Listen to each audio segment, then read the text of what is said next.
Hi, welcome back to educator.com. This lesson will talk about the formal structure of XML documents. In order to use XML to define new types of web files, you need some means to describe what constitutes a properly constructed document and what does not. In this lesson, we'll be taking a look at the most basic of these means, which is known as a document type description, or DTD. We'll also take a brief look at how character entities can help you insert types of content that may not be native to your keyboard or your system. And we'll also take a look at how these tools can enable us to use XML not only to create text documents, but also databases. The structure of an XML document can be defined in a document type declaration, which happens in a portion of the document called the XML prologue. This is optional and it appears before the root level element. It consists of two parts, and both of these are optional: an XML declaration and a document type declaration. The XML declaration is pretty simple. It looks kind of like an XML element, except that just inside each of the corner brackets we have some question marks. This tells our XML processor that this is not the root level element. This is not a simple element. This is the XML declaration, part of the prologue, or even an XML processing instruction, as we've seen in a different lesson. The version number is either 1.0 or 1.1 because those are the only two types of XML that have ever been created. 1.1 is not widely used, so your browser will probably assume 1.0, but it never hurts to specify it directly just in case there's any kind of problem. The next part is the document type declaration. Again, it looks something like an element, except that just inside the first corner bracket, the less than sign, we have an exclamation point. Again, this tells the processor that this is not an element, but something else. And we use the capital letters that spell out doc type, and then we name the type of document. Now, it is important that if you have a document type declaration, that this name matches your root level element, the one element that contains all the rest of your XML comment.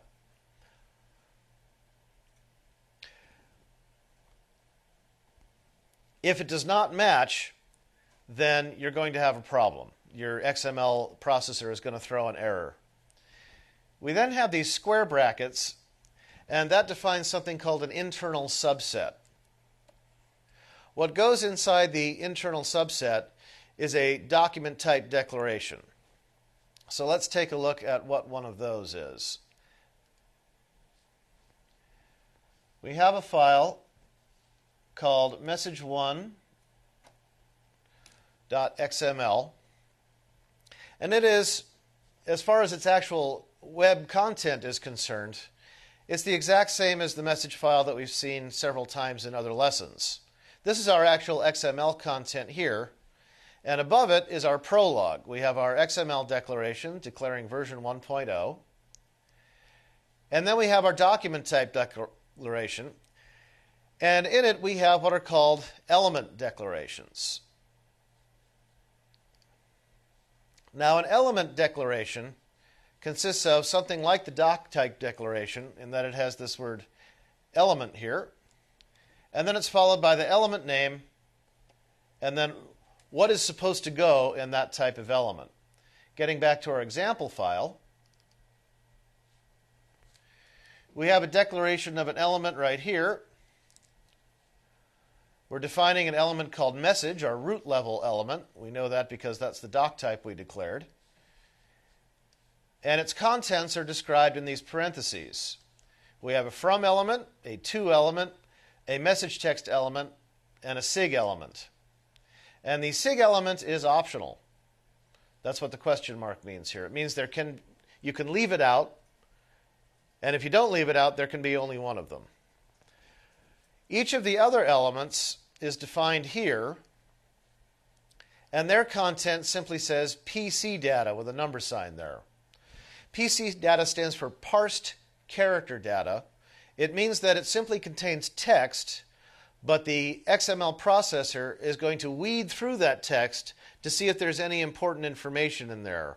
such as character entities, as we'll see later, or perhaps other elements that aren't necessarily defined in the document type that might be part of some other document type. So these are element declarations, and we see that our message content down here is constructed according to the structure defined in the DTD. We start with a from element, which has some text, a to element, which has some text, a message text element, which also has some text, and in this case, we've left out the optional sig element.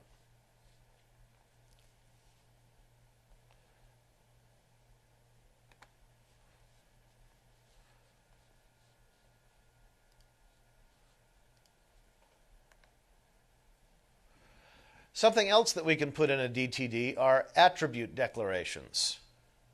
We do this by making another declaration called @list. We name the element, the already defined element that the attributes belong to.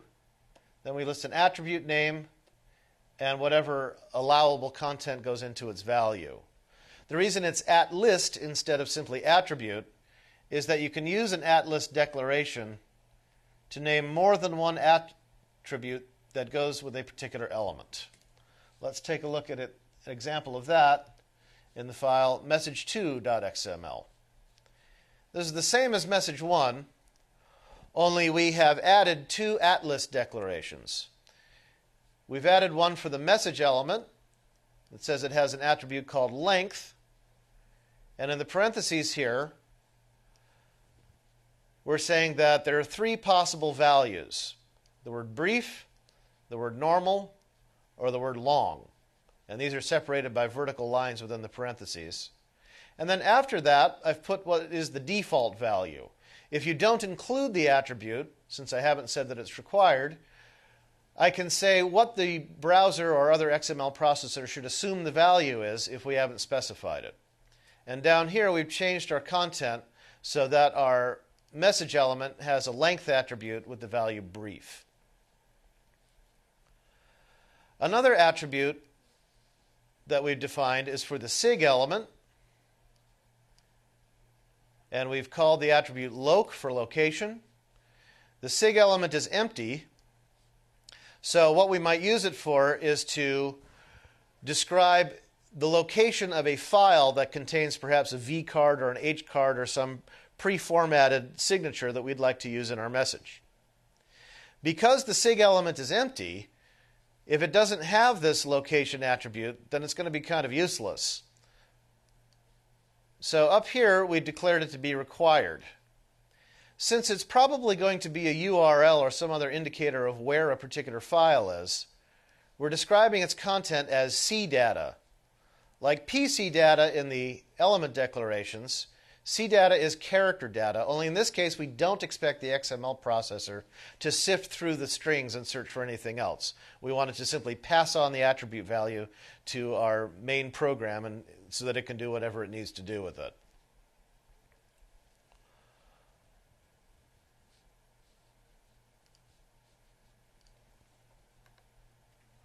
Another type of declaration we can make in our DTD is what's known as an entity declaration.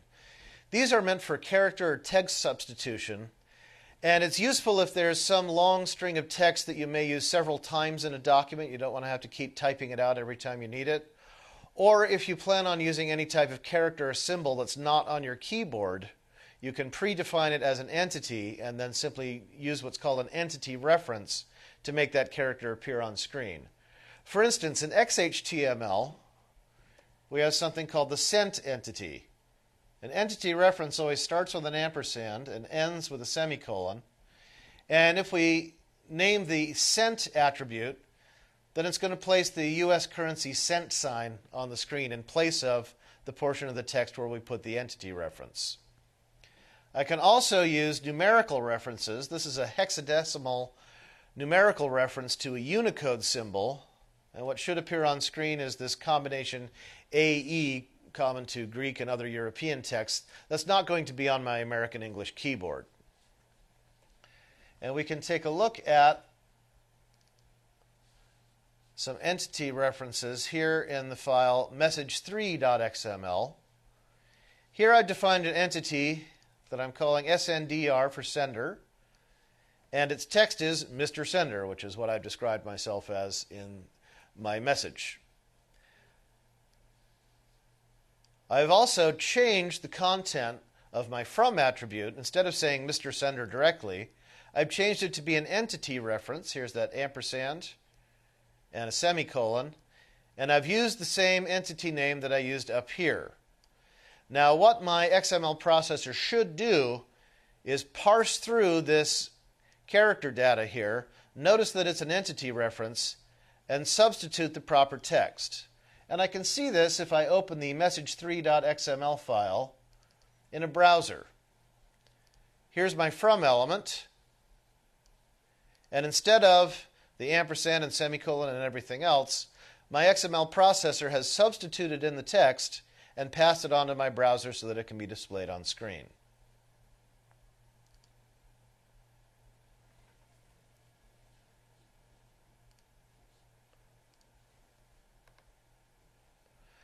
Most of the time, you do not see a document type declaration directly within the text.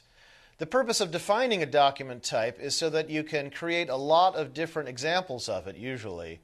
So most of the time, you'll see it in an external file. For example, this might be a hypothetical DTD file called notetype.dtd, and it would contain some sort of document type declaration. And then what I would do is, if I'm creating an XML file that's an example of that document type, I would want my processor to refer back to that DTD. And I can see that in a file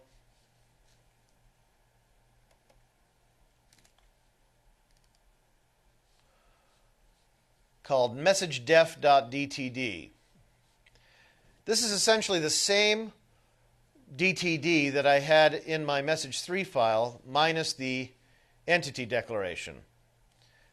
Putting entity declarations in external files can often lead to problems, so it's probably a good idea not to do it. So here is a description of a message document type. And it has all the same entity declaration. I'm going to start that sentence again. It has all the same element and atlas declarations. So now if I'd like to use this, I need to make some sort of reference to it. And I do that by means of a reference. I need to identify the DTD I'm using, and there are a couple of different ways to do it. First one is a system identifier. It consists of the word system followed by a URI describing where the file is located. It's the most basic way to do this, and we can see this in the file message4.xml. Instead of my square brackets and my whole DTD listed right in the file here, I have this doc type declaration, and in place of the square brackets, I have a system reference. I say system, and if I've placed my DTD file in the same folder as my document here, I can simply refer to it by name in an abbreviated URI. It's in messagedef.dtd.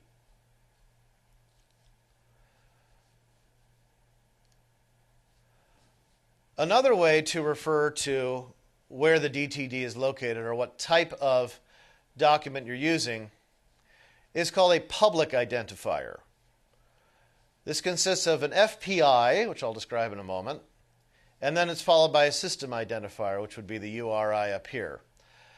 A FPI is a formal public identifier. It's a rather strange beast developed in the late 60s. In case there's ever a catalog of different document types developed, it would be handy to have a standardized name that a computer could refer to so that if the location of files changed, then it wouldn't be a big deal. It could simply locate it within the catalog somewhere. It consists of the word public, followed by a long, strange string in quotes here. We start off with a minus sign, since this isn't standardized, 2 slashes, an abbreviated version of who created this.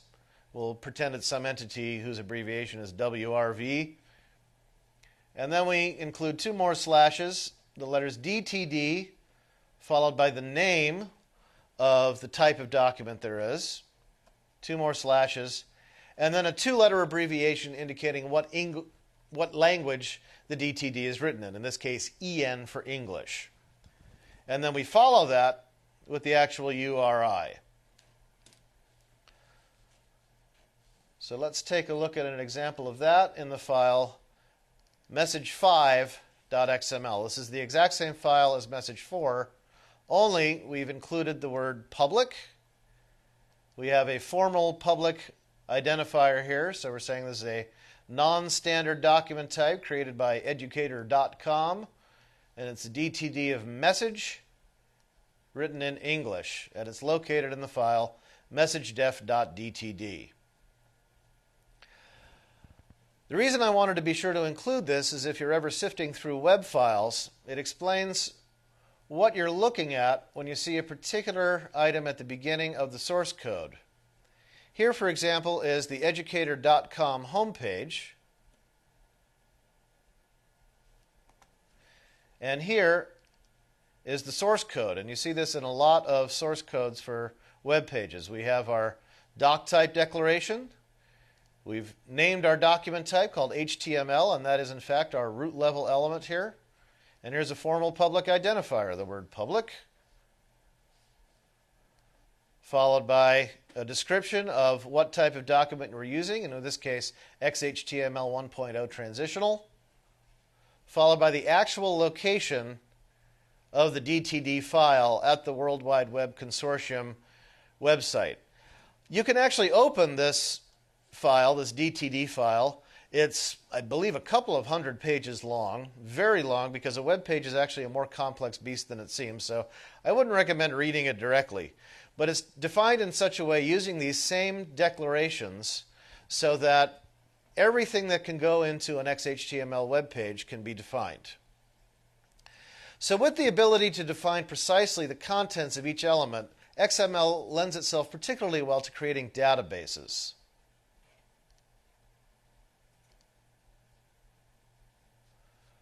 Let's take a look at an XML database.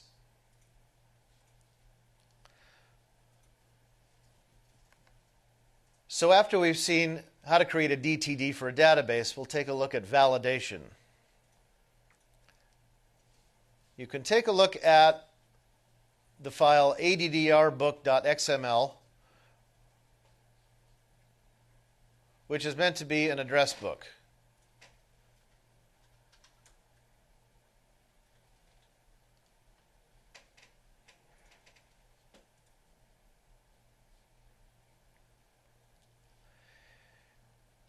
Here we have our document type declaration as addrbook, which again is our root level element. And here I'm saying in my element declaration that an addrbook consists of contact elements.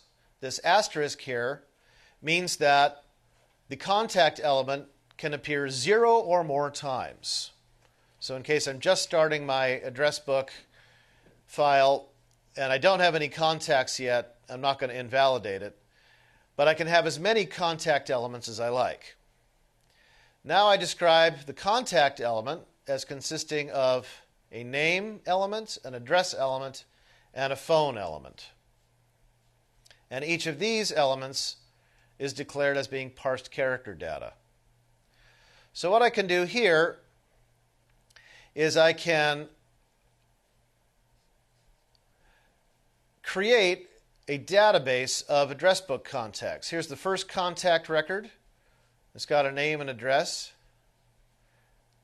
And there's the second contact element, and it's got a name and address and a phone number. Now, when I'm looking at these files, there can be a problem. If you've followed along with the examples and perhaps tried to create your own XML files and then opened them in a browser, you've almost certainly made a typographical error, and you've almost certainly generated an XML error in your browser and had to sift through the code. Your browser and your XML processor within it contain a validator that checks your XML against the document type and makes sure that everything's in its place, and it also makes sure that all the tags are started and closed and everything. Making sure that a database is properly created is a big concern in XML, so it's nice to have this feature.